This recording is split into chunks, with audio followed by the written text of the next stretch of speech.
you guys are going around and forcing conscripts to the front.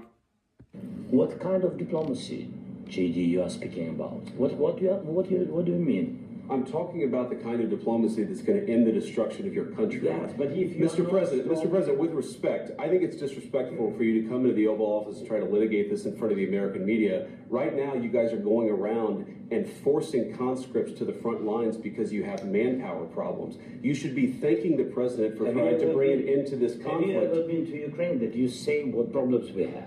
I have been to. Count once. I've actually watched and seen the stories, and I know what happens is you bring them on a propaganda tour, Mr. President. Do you disagree that you've had problems bringing people into your military? And do you think that it's respectful to come to the Oval Office of the United States of America and attack the administration that is trying to prevent the destruction of your country? A lot of questions. Let's start from the beginning. Sure. First of all, during the war, everybody has problems, even you, but you have nice ocean and don't feel now, but you will feel it in the future. God bless. You don't know that. God bless. God bless. You will not have war. Don't tell us what we're going to feel.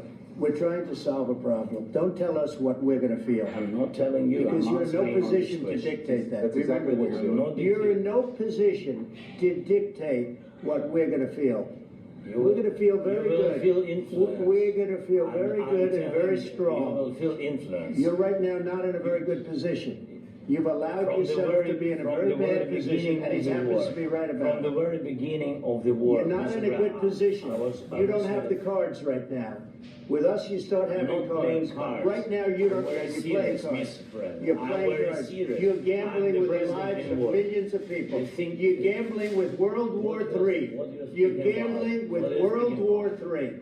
And what you're doing is very disrespectful to the country, this country. That's back to you. Far more than a lot of people said they should have. Have you said thank you once? This entire meeting? No, in this entire meeting, have you said thank you? You went to Pennsylvania and campaigned for the opposition in October. Offer some words of appreciation for the United States of America and the president who's trying to save your country. Please, you think that if you will speak very loudly about the war, you He's not speaking loudly. He's not speaking loudly. Your country's in big trouble. Can I Wait a minute. No, you've done a lot of talking. Your country is in big trouble. I know. You're not winning. You're not winning this. You have a damn good chance of coming out okay because of us. Mr. President, we are staying in our country, staying strong from the very beginning of the war. We've been alone, and we are thankful. I said thanks you haven't in been this alone. cabinet. You haven't been alone. We gave you, through this stupid president, $350 billion. We gave you military equipment, and you men are brave, but they had to use our military equipment. If you didn't have our military equipment, this war would have been over in 2 weeks. In 3 days, I heard it from Putin. In 3 days, this is something maybe new. less. In 2 weeks, of course, yes. It's going to be a very hard thing to do business like this. To say thank you. I said it a lot of times. Except that there are disagreements, and let's go litigate those disagreements rather than trying to fight it out in the American media when you're wrong. We know that you're wrong. But you see, I think it's good for the American people to see what's going on here. I think it's very important. That's why I kept this going so long. You have to be thankful. You don't have the cards. You're buried there. Your people are dying. You're running low on soldiers. Listen, you're running low on soldiers. It would be a damn good thing. And then you tell us, I don't want a ceasefire. I don't want a ceasefire. I want to go, and I want this. Look.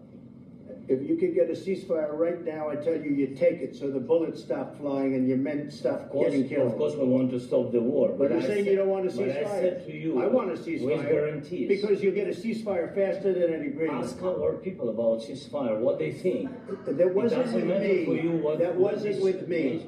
That was with a guy named Biden, who was not a smart person. That was with Obama. It was your president. Excuse me. That was with Obama, who gave you sheets, and I gave you javelins. Yes. I gave you the javelins to take out all those tanks. Obama gave you sheets. In fact, the statement is, Obama gave sheets and Trump gave javelins. You got to be more thankful. Because let me tell you, you don't have the cards. With us, you have the cards. But without us, you don't have any cards.